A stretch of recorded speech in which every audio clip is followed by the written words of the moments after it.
welcome to our latest edition.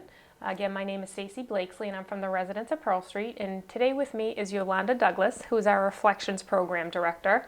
And today Yolanda and I thought we would talk a little bit about managing difficult behaviors in those with any type of memory impairment. Could be Alzheimer's, it could be a vascular dementia. You know, in doing what we do, we get a lot of these calls and are asked a lot of these questions of how do I deal with this behavior, or the day just seems so long. So Yolanda and I discussed this and thought maybe we would just go over a bit about some of the different things that we see in a day and some different techniques that we've used that might be helpful. In speaking with this, Yolanda and I talked about one of the things that I always get asked about is the repetition. And the, you know, I lost my purse, or have you seen my purse? I can't see my purse. So we thought we'd talk a little bit about that, because that's something that affects everybody all day long. It doesn't have to just be nighttime. It doesn't just have to be morning time.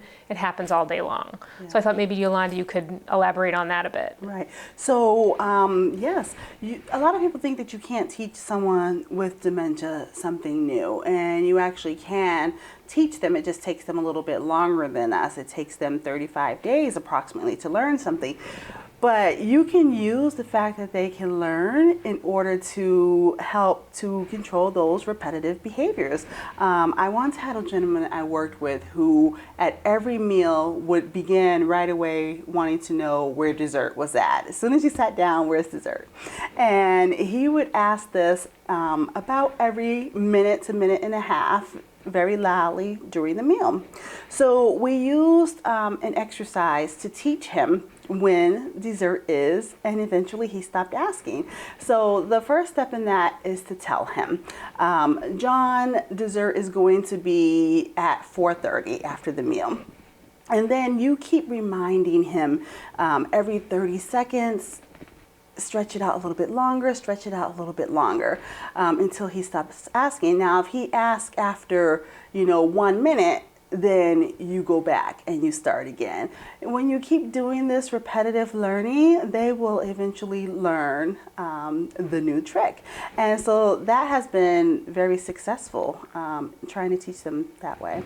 So you said 35 days for somebody with a memory impairment to learn. So what's the normal time span for anybody? The normal time span is about 21 days. Okay. So, if you or I were trying to break some sort of a habit, it would take us about 21 days to do that. Okay. So I think one of the, the things in speaking with people is just they can start that off at 9 o'clock and be good to go, but by 11:30 they can't answer one more question about where the keys are. Is the car in the yard, or is the car running?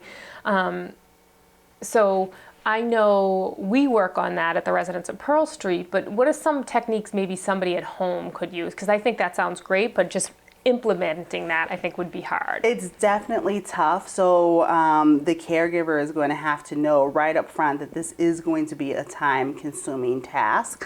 It is one of those things that is going to be tough when you're first starting out, but eventually when you get to that goal, it's a great thing. One thing that helps, and I use this myself all the time at work, is I always have cue cards in my desk. I'll keep an empty set of index cards there, and when a resident is asking me the same thing over and over again, I will write the answer to that nice and big on an index card, or if they have some vision issues, maybe a whole sheet of paper. So I'll put it in nice big black marker, nice and thick, so that it's easy for them to read, and it will say, your purse is on the table. And I give that to them and have them hold it, and they're constantly reading it because they're doing the repetitive motions. They're, if they have one repetitive thing, they probably have a few. So they're repetitively looking at that over and over again. If they do ask me, then I ask them, what does that card in your hand say? And they'll read it. My purse is on the table. Oh, okay, my purse is on the table. And I just keep referring them back to that until they learn it themselves. And sometimes it does work a lot faster if you have cue cards. Look, I think the cue card idea is, just a wonderful idea, because that will also, you don't have to say it's on the table. Yeah. It gives you something else to say. I think one of the important things too, though, is acknowledging what the person is saying, because I think a lot of the behavior is rooted in anxiety. And so I think really acknowledging she didn't have her purse. Yeah. I mean, oh, I know how it feels when I lost my purse. Let's find your purse. And then you find the purse and then doing something like that. Yeah, it's very important to make sure that the resident feels validated, that they feel that you understood what they needed. Right. And do you talk at all about to the families or to the residents about that anxiety, about how these behaviors really manifest themselves? We do go over that quite a bit, especially for a family that is having some difficulty, because usually, like you said, anxiety, when a repetitive behavior or any type of behavior is happening, it's because they're having some sort of a need that hasn't been met. It's very difficult when dealing with someone with dementia to figure out exactly what that need is, because they don't have the ability to just come out and say to us, what that problem is. So we have to do an awful lot of detective work. And so, I talk with our families a lot about that, because they get frustrated, like, I just don't know what they want, and I remind them it's just like when we were taking care of a very young child. We didn't know what that child wants. This baby is crying. I fed it, it's crying. I burped it, it's crying. I changed it, it's crying. We didn't know then either what the child worked. We had to be detectives and try all kinds of different things until we figured it out. And sometimes we never figured it out, and that's okay. And it's the same thing, when you're dealing with someone with dementia. We have to be detectives and figure out what it is that this person might be trying to say that they're needing. Sometimes we're going to get it after a lot of detective work, and sometimes someone may never, get what that is, and that's okay. When that happens, you haven't failed. Dementia failed that person. You didn't fail that person. Oh, I think that's a nice statement. I mean, to say that. I think the other thing is that we see is eating becomes such an issue for these families and for the loved one who does have the memory impairment, but just for the families in general, trying to prepare a meal and trying to, I know when I was running the same thing that you were doing, they would say, I haven't eaten, as they were sitting at the table or not remembering that they've eaten. Right. So I thought maybe we could elaborate a little bit more on the eating process and what we do and try to help residents through that. Right. Well, the first thing, and one of the things that I tell my staff is that unless somebody's got a significant health issue around eating, if they think they haven't eaten, there is no harm in giving them a little something else. Maybe you're not going to give them that huge plate of dinner again. Maybe you'll give them something a little smaller.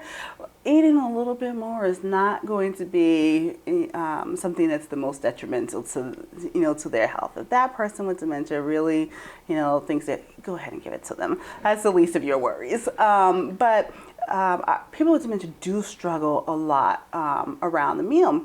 The meal is the one time that they feel the most in control. And when you're in an environment like ours, then the meal is the one activity that everybody comes to. It's the big social time for the day. So their meals are very important to them. For families who are trying to manage the mealtime at home, I hear a lot from people who, mom just won't sit still long enough to eat a meal. And so they spend the whole time, mom, sit down. And then she gets up. Mom, sit down. And then she gets up. And at the end, that family member feels like, I don't know if she even got anything into her. And I think a very important thing with dealing with behaviors is that we try to control it, and that's just human nature, that you want to automatically try to control this behavior. So it's a really hard practice to try and take that away from yourself and stop trying to control the behavior, and instead to jump right into the behavior in order to work with it. So for that person who just can't sit still during the meal, okay, give them the meal to go. Let them take it with them while they're pacing. That's the time to bring in those finger foods and sandwiches, and you can get clever and put oatmeal and an ice cream cone, and they can take their breakfast to go as they're wandering around, and they will eat that as they're on the go. I think, so many people struggle with, you have to have a hot meal and it has to be a sit-down meal because we sat down together as a family and this is what we did. But I think you hit upon something that it's okay for them to eat on the go, if that's something that they need to do. I love the idea of the oatmeal and the ice cream cone. Is our staff trained in that they're able to accommodate those types of things? They are. We have a number of residents who have this very issue. They just can't seem to sit still around a meal. And so they have to be able to adapt and give them things that they can take along with them. Or, they're going to have a lot of difficulty getting this person to eat. So they'll do that. Those French toast sticks, those are great. I find that residents love to take those with them as they go along. They're kind of sweet. People with who are older, and especially those with dementia, rarely refuse to eat something sweet. So you can give them, one or two of those, and they can munch on that as they're going along. And when they come back around, you just stick another one in their hand. Okay. Well, you mentioned something, the sweet thing. Yeah. That's something that I hear all the time. Families come in and say, she used to be such a good eater, ate all her vegetables, and loved fruit, and now she's cookies, cakes. I'm finding her with all these things. And I always explain that it is the last taste bud that somebody with a significant memory issue is left with. Yeah. But I was hoping maybe you could just talk a little bit further about that. Yes, we do see that all the time. I mean, this not only is it one of the last taste flavors that they can still taste and recognize, but even from the time that you were very small, to have something sweet was very special, right? Especially in the age that our residents grew up in. If they were having something sweet, it was a treat. Right. It wasn't something they did all the time. And so since they're further back in their mind, this is something special. So a treat will almost always work. Another flavor profile that works really well with the elderly and with this stage is actually spicy stuff. They can taste it, because it's such a stronger flavor. They're able to taste it more. So when we do things like make salsa and do something like that, they love it. I thought I made it a little too strong. The last time we made salsa, I thought I overdid it on the jalapenos, and the residents loved it. Yeah, well, who wants to eat anything that doesn't have any flavor to it? Yes. I mean, what's the point? One of the things that I thought was really cool about down there, it was one of my favorite days when I was down in our reflections area, was a resident kept saying, I haven't eaten yet, and she was sitting at a table with 3 or 4 other people, but she was looking at their plate and looking at what she had. And I thought the staff handled that so well, because they started to leave her plates to say, this was on the plate, or even if she finished what was on the plate, putting a little something else on that plate of what was on there. Yes. I thought that was just great. Yes, typically we learn when someone's done, you clear their plate away. When you're out at a restaurant and you're done, they clear your plate away. But if you have a table of 4 to 6 residents all sitting together and 2 or 3 finish first and everyone else is still eating, they will forget that they've eaten and they've had that, and they will start saying that they haven't eaten yet. So we encourage and train the staff to stop taking the plates away, wait until that whole table is done, and then clear that out, because otherwise that's what will happen. Right, and that's interesting, because it's just a retraining of how we've always been taught and how we've always, how we've grown up too. Yeah. It's just a retraining. So I think that's really amazing. And I think the other thing that's really nice is, one of the things that does go with the memory issue is the depth perception. So by providing a colored plate, right, how different that is, and how it helps a resident or a senior or anybody affected by this memory impairment really be able to see the food and delineate what the food is. Right. Whenever we have new staff and we do an orientation, I actually cover this in the orientation, and I always use the same example, and you can see the staff get it right away from places they may have been before or something they may have seen. I say to them, imagine that you are this resident with dementia and you're sitting at this table covered with the white tablecloth with a white napkin beside it on a white plate, and you're having rice, mashed potatoes, and a white fish. And, everyone's wondering why you aren't eating that day, and it's because you can't see any of it. And so that's why at Pearl Street, our tablecloth is, a beige kind of off-white color. Our napkin is a deep navy blue. Our plates are the yellow Fiesta ware. Everything has a great contrast, so our residents were able to see everything that they're using and eating. I think that's so fascinating, that you would never think of something like that, something that we take for granted every day. Whatever plate you have, you put it out. But it really does make a huge difference, and not just a difference for the resident to see, but a difference in the amount of nutrition we can actually get into someone. Yeah, people eat a lot more when they can see what's on their plate. Right, it's amazing. One of the other things that I find fascinating is people tend to take things, hoard things. I thought maybe we could talk a little bit about that, because one of my favorite things, honestly, is when I do go into a memory area and see the person, she picked up a picture, and it could be somebody else's picture, and takes it and walks around and shows it to people. Yes. I think it's actually such a nice thing, and they feel a connection to this. I thought maybe we could talk a little bit about that. I actually talked about this recently with our associates as well in a training, because, you know, we have a few residents who collect everything in the environment and take it with them all day, and we find it in all kinds of different areas. And I was training them, don't stop her. It's okay. Let her take it. That's what it's for. This is their environment. They have a need to be able to control something, in their environment. There is so much that they're losing control of, or feeling that they're losing control of, that the ability to take something, to have it, to hold it, to carry it around is giving them a little bit of control, and it's grounding them too. It helps them to feel centered when they have something to hold on to. Another thing to look at is some of the common things that you see a resident with dementia hoarding. Silverware has always been a big one.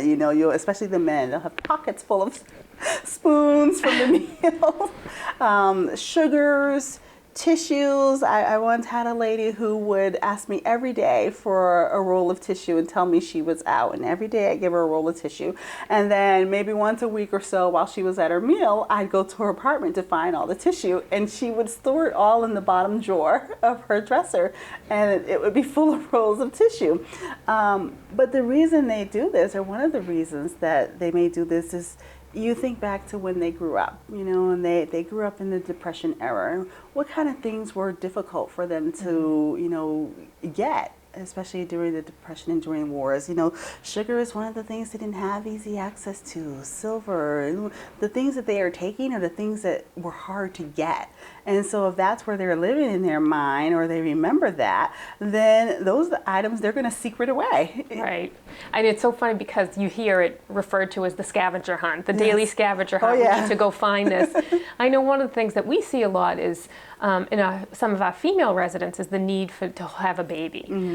Sometimes a stuffed animal or a baby, for that connection to, because that's how they see themselves, as maybe possibly a young mother. And we see our residents do that a lot, and I think that's so profound.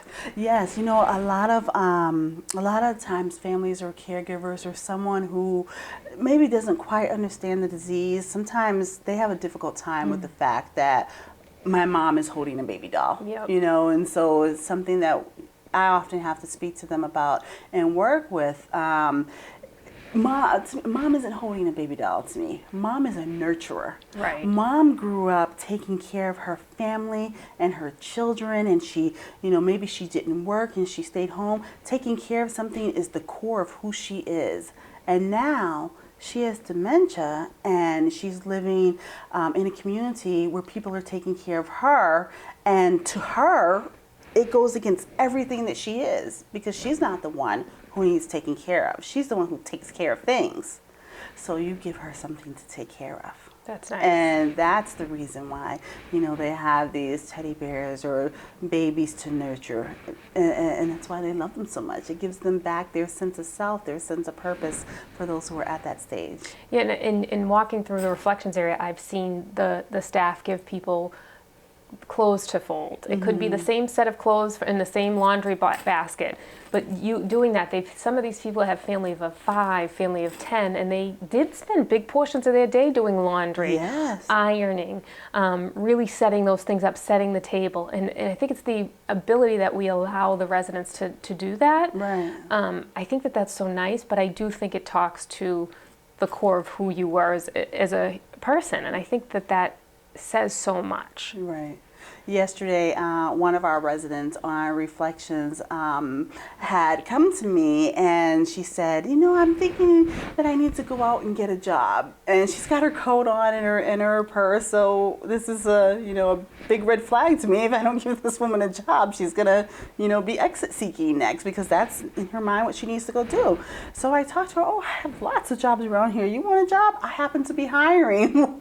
What is it that you would like to do? And she said, I'm very good at taking care of the house, housekeeping type stuff. I said, oh, perfect. I have laundry. I have things in the kitchen that can be done. You can help me wipe down these doorknobs. And she said, okay, well, how much help do you need? I said, how much help do you want to give? And, we talked about, we must have had a conversation about what kind of job she can do for, about 10, 15 minutes.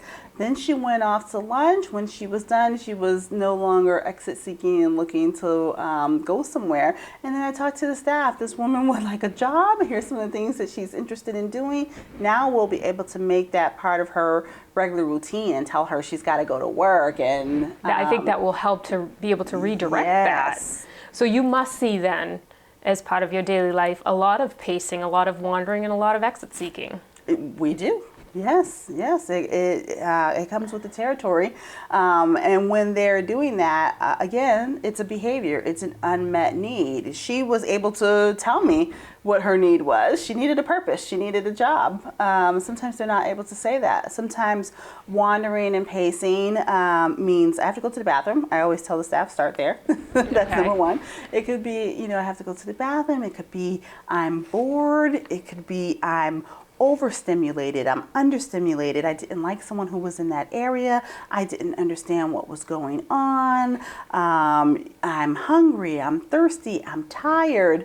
I am uncomfortable in these clothes. It's too hot, it's too cold. So that's like all the detecting that we're doing when we're trying to figure out what someone's behavior is. No matter what the behavior is, you've got to go through all those things trying to figure out what that is. And do you find that these behaviors are easily managed, easily redirected? They usually are easily redirectable and easily managed. You usually can figure out pretty quickly what someone's issue is. And it's usually, like I said, it's usually one of those first few things: bathroom, hungry, alone, lonely, overstimulated. It's usually one of those things you hit on pretty quickly. And so they're usually pretty easily redirectable once you find that and give them some new sense of purpose or whatever it was that they needed at that time, and then usually it's over. Occasionally it is a little more than that. It can take you a lot longer to find out what the need is, and the longer it takes you, sometimes the more anxious the resident becomes, because they're feeling, we talked about that validation, they're feeling like you don't get me, you're not validating me. And it's true, you don't get it yet, right, because you're still trying to figure out what that is. But, like I said before, it's not you. Don't get frustrated. You haven't failed them because you couldn't figure that out, or it's taking you too long and they're getting anxious. Dementia failed them, not you. I think you hit on something when you just said was the overstimulation. Mm-hmm. I think a lot of people think, I've got to keep mom busy because then she won't repeat herself all day, or if she's busy, she won't get tired and she won't rest.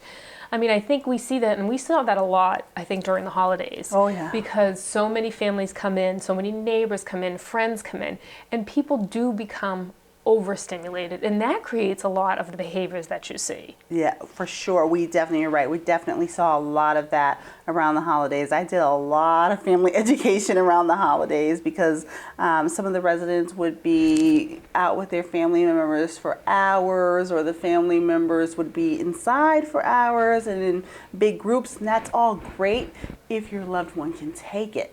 But depending on where they are in their disease process, sometimes that is way too much for them. And when that would happen, we would be having, that resident would be struggling, and we'd be having behaviors sometimes for days later. And we would, really be trying to minimize that. So I had to speak to a lot of families and kind of give them a little education about watching out for that kind of thing and toning it down. It was great. Most of them were very receptive and understood and was like, oh, is that what's happening. Right. Well, again, it goes against everything that you know yourself you've ever been taught. A holiday is family. A holiday is a big function. Everybody gets together. The neighbors come over. We all eat. We all drink. Yeah. You know, it goes against everything, but it's just sometimes too much for people. It is. We have a resident who gets very overwhelmed when she's outside of her environment. And for her environment, her world needs to be her apartment.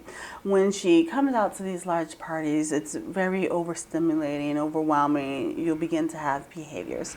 And I was so proud of what her family did during the holidays, because we had talked previously in the past about what was overstimulating for her.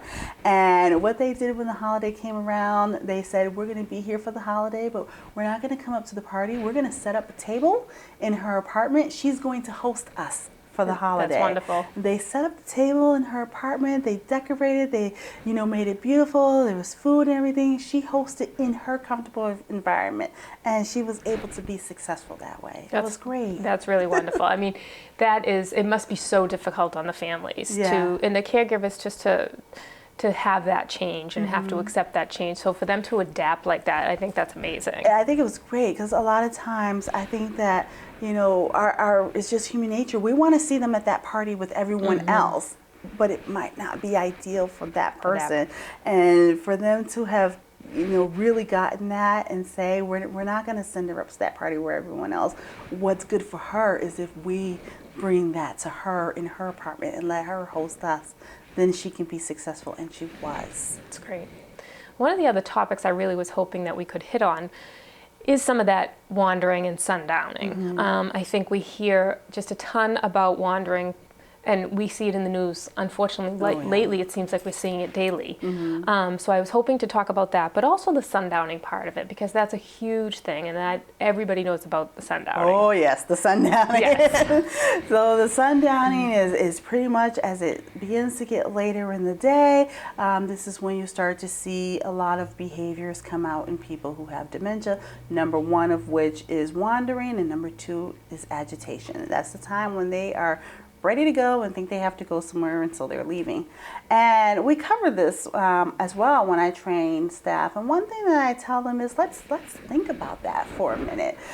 This is the time of the day when they're ready to go somewhere. Why? Because this is the time of day that they left from work and went home, or went to the grocery store, or went to start cooking dinner, or went to go get the kids, or it was the time they went. So of course now they want to go. Ideally, I think that when a place can do it, that's the best time of the day to do your outing. If they want to go, that's the time to go. Let's get up on the bus. Let's go for maybe a scenic drive around town, and then you come home and you're home from work, and they got that chance to go and come home. And I think that can greatly help to reduce behaviors.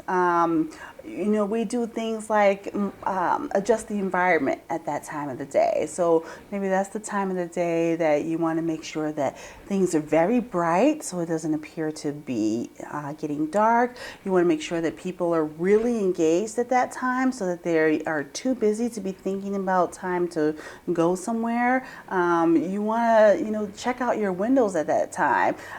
If they can just look right there at the window and see that everything is getting dark and the street lights are coming on, they automatically think, I gotta go. Street lights are on, I gotta go. So things like that, controlling those kind of things in the environment helps prevent that. I tell the staff, when you're leaving, they're leaving at prime sundowning time. The shift is changing at 3 o'clock. Let's not have our coat on, our purse on, our hat on, and say, bye, I'm leaving. We know you're leaving. Right. We know what time it is. There's no need to announce it to everyone. And I do the same thing when I'm leaving. I don't announce it to everyone. They know I'm leaving. I'll give a quiet little to whoever is around, or go see them, a few minutes before that time, so that I don't disrupt the residents with I'm leaving, because then their response is, oh, I got to go too. I think that's a great idea. Now, what do they do? I think for families and some of the things that we've talked about through our support group and things is, one of the things they struggle with is, I want to go home. I want to go home. And I think for some of the families, they think it could be this last home, which could have been the family home forever. It could have been the home that they've raised their children in. It could have been their childhood home. So we hear that a lot, but I think the struggle is the family may see that as one home when the person themselves could see that as a completely different home. Yeah. More often than not, even when a resident or a person with dementia says, I want to go home, what they're usually meaning is a certain feeling. Saying I want to go home is another type of behavior. It's a need that's not being met. They are missing that certain feeling at that moment. And again, it's about being a detective and figuring out what that feeling is. Because another thing that we hear a lot is, the caregiver or the family member will take that resident to home, wherever that last home was. And the resident is there and they're having dinner, and when they're done or whatever, they're like, I want to go home. And like, oh, but they were asking me to go home and I brought them here. Right. And home is about that feeling of comfort, that feeling of safety, that feeling of being secure in your environment and comfortable in your environment. That resident who I said needs to be in her apartment in order to be in her comfort zone, if she were maybe out in the main area or in a common area, she might say, I want to go home. And it doesn't mean she wants to go where she lived before she came to the residence at Pearl Street. It means I need to be back in my apartment. I need to be back in my comfort zone. And so that is more often than not what a resident means when they're saying that. It does make sense. Yeah. I mean, when you really internalize that and think about that feeling, it's the same feeling I get when I go home. Right. I want to be home. At 4:45, I'm ready to be home. So I mean, I totally understand that feeling. Yeah. One of the other things that we hear a lot about is bathing issues. And I know a fear of water is an innate fear and comes along with the disease process. So I was thinking maybe you could elaborate a bit on that as well. Right. So yes, a lot of the residents who are who have dementia or an elderly person in general, they do have a fear of the water, particularly the showers, because the water is coming out of the sky. Right. When they were growing up, that didn't happen. Right. You got inside, you took a bath, and now they're older, they might, have difficulty doing that, or they move into, a facility that has these showers. So what we tell the staff, of course, is take that off the wall, hold it in your hand, start down low, so the water is, aiming at their feet and not their head. They don't want to get their hair wet too. If they're not afraid of the shower, they're afraid of getting their hair wet. They don't want any parts of that. So don't start there. You'll save yourself half the battle right there. Also is about how you manage that time, that care time. If you are coming right at someone and it's just, okay, Stacey, it's time to take the bath, you're going to have some difficulty. Someone needs to take some time to chat with you, get to know you a little bit, talk to you a little bit, ease the way into that, and then slip over to doing the care stuff. Sometimes you have to bring in some tricks, singing some of their favorite tunes with them, and then they're distracted singing and not really thinking about the shower. Before we left and you came to get me, I had show tunes going in my office. A lot of these residents recognize these old show tunes, so I use it all the time. I'll start singing a show tune as I'm trying to lead somebody off to whatever it is I need them to do. You talked about someone who needs to hold a baby or something. A lot of residents with dementia, especially in the later stages, need something to hold to ground them during care time, and it distracts them from what's happening too. So you give them something very tactile, like a sponge or something, and they're so busy into that you're able to move them along and take care of their needs. Sometimes they're feistier than that, and happens. And none of that works, right? That happens. Again, this is dementia that did that. So you may need to back off a little while, come back later, try a different person in order to get what needs to be done. Well, I think that's key, something that you just said as far as we really need to be where the resident is at, where the person who has this disease process is at. They don't have to be on our time schedule. So if my assignment says I'm due to shower you at 6:15 and the person doesn't want to be showered at 6:15, Right. I think that's key to know this shower isn't happening at 6:15. Maybe tonight it's a 9 o'clock shower. Maybe it's not going to happen till tomorrow at 7 in the morning. Right. But being where that person is, I think, is so fundamental to meeting the needs of a human. It is, forcing it, trying to bring them into what you want or into your reality is only going to bring out the behaviors. Right. And nighttime issues. I mean, those are huge Oh, too. yeah. That's a call that I get all the time about, I can't sleep anymore. My loved one is up and wandering around, and I tell them always, put something on the door, whether you put a bell on the door, make sure that you've got even a baby monitor so you can hear when somebody arises. But I know that is just exhausting. Everybody needs some sleep. It's true. You do get a lot of crisis calls from people who can't sleep anymore. Older adults don't need as much sleep. The older we get, the less sleep we need. And a person who has dementia already has a broken sleep cycle on top of that. They can very easily get by on 4 to 6 hours of sleep and feel as well rested as you and I with 8 to 10 hours of sleep. And you figure if they went to bed, a lot of them go to bed early too. Mm-hmm. So you figure if someone with dementia went to bed 8, 9 o'clock, 12, 1 o'clock in the morning, they could be fully rested and ready to go.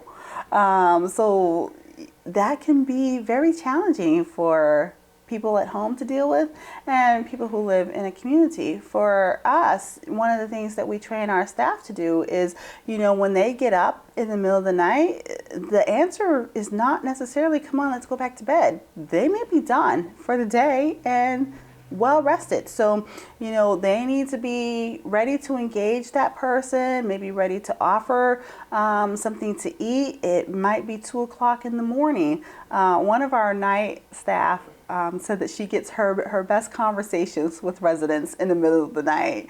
They get up and they're done for the day. She's able to give them some one-on-one time and they sit down and they talk. And she actually was able to get a gentleman that we have who's pretty introverted. She has a lot of conversations with him at night when he's up.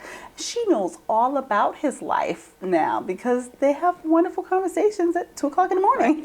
And that's a lot easier in a place because it's, a staff of people who are doing that, a staff of people who are trained and being paid to be awake. Yep. I can't imagine if you did that day in and day out at home. I mean, sooner or later you'll get sick. Yep, you have to take care of yourself before you can take care of someone else as much as possible. If you have other supports, you may want to utilize having someone, trade off some nights with you, sleep in half the night shifts so that someone else can take on some of this.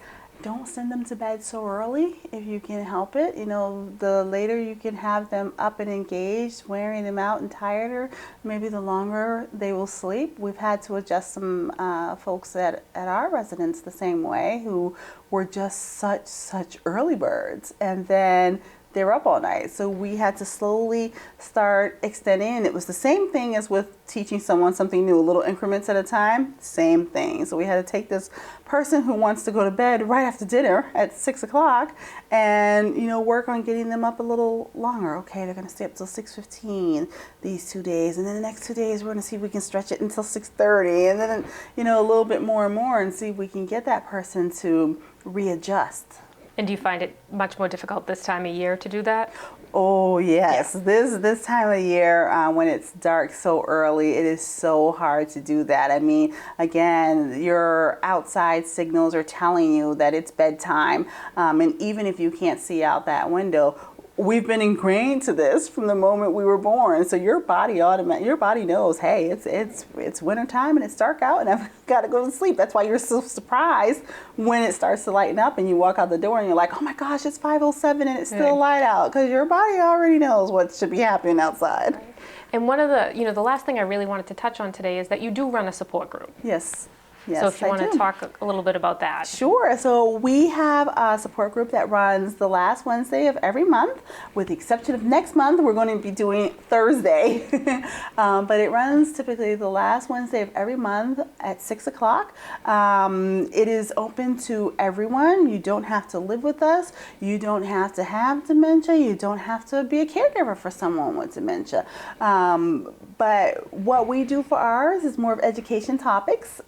So we'll get together and discuss what are people struggling with, some of those things that you talked about. And then at our next one, that is what the topic will be geared to. So for example, our support group at our last meeting asked to know more about alternative therapies with people with dementia. And so we have a guest speaker coming in to talk at the February support group about some alternative therapies. Oh, that's wonderful. Yes. That's good. So, and I think that's nice that it's open to everybody, and it doesn't have to be just families of residents at the Residents of Pearl Street. Right. And that's great. We have a number of people who come to us from the outside and participate, who have a loved one that they're taking care of in their home. Oh, that's nice. Yes. And it's a hard job. Somebody's got to do it. Yeah, it's a hard job. You're doing a great job. I so enjoy going down there. And the last thing was, I know you brought a couple resources. I did. This book is called The 36-Hour Day. This is a great book, highly recommended for caregivers. It talks about all of those things that you mentioned that people are struggling with at home. They call it the 36-hour day because if you've ever lived with someone with dementia and tried to take care of them, you know that your day is much more than 24 hours.